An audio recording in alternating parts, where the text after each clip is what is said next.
সামাজিক যোগাযোগ মাধ্যমে পাওয়া তথ্যে নিম্নমানের ব্লক তৈরির মেশিন কিনে সর্বশান্ত হয়েছেন লক্ষ্মীপুরের জুলহাস উদ্দিন নামে এক ব্যবসায়ী। তার অভিযোগ, তাকওয়া ইঞ্জিনিয়ারিং লিমিটেড নামে একটি প্রতিষ্ঠানের নাম করে জুনায়েদ আহমেদ নামে এক ব্যক্তি তার সঙ্গে প্রতারণা করেছে।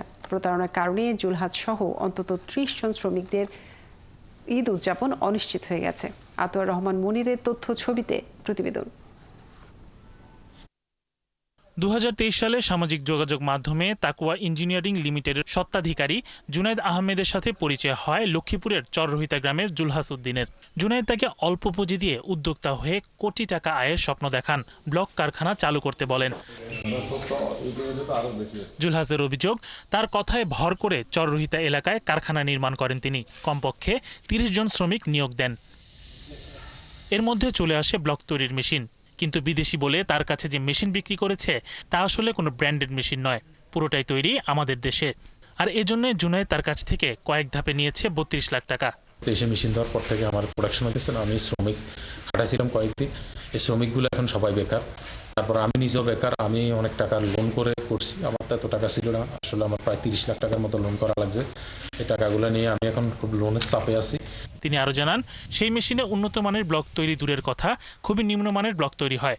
এ দিয়ে কোনো নির্মাণ প্রকল্পে কাজ হয় না। পরে ঠিকাদাররা তার এই ব্লক কিনতে অস্বীকৃতি জানায়। অনেক মানুষের কাছ থেকে ব্লক দেখে ব্লক বিক্রি করার জন্য অ্যাডভান্স নিছি, ওনাদেরও ব্লক দিতে পারতেছি না, আমি ওনাদেরও একটা চাপে আছি।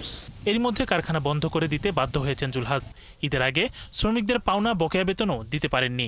কোম্পানির একটা মেশিন আনছে দীর্ঘদিন থেকে, এটা চালু হইতেছে না। বারবার আসে, ঠিক করে টাকা নেয়। ভালো প্রোডাকশন দিতে পারবে, কিন্তু ওনার থেকে টাকা নিছে।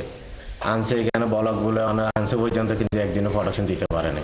তাকওয়া কোম্পানির লোক দেয়, আনি ঠিক করে 2 দিন পরে আবার যে সেই এর একটা বুঝ দিয়ে প্রায় এই মেশিনের দাম 50 লক্ষ টাকা। এ নিয়ে জুলহাস আইন শৃঙ্খলা রক্ষা বাহিনীর সঙ্গে কথা বলেছেন, কিন্তু আশ্বাস পেলেও কোন প্রতিকার পাননি। এদিকে ওয়েবসাইটে পাওয়া ফোন নম্বরে যোগাযোগ করে তথ্য পাওয়া যায় জুনায়েদ আহমেদ গাজীপুর এলাকার বাসিন্দা এবং তাকওয়া ইঞ্জিনিয়ারিং লিমিটেড নামের একটি প্রতিষ্ঠানের সঙ্গে যুক্ত। যোগাযোগ করলে তিনি জানান, ধৈর্য ধরলে সব সমস্যার সমাধান হবে। এর বেশি তিনি আর কিছু বলতে চাননি। শরীফ আজাদ প্রীতম, ৭১।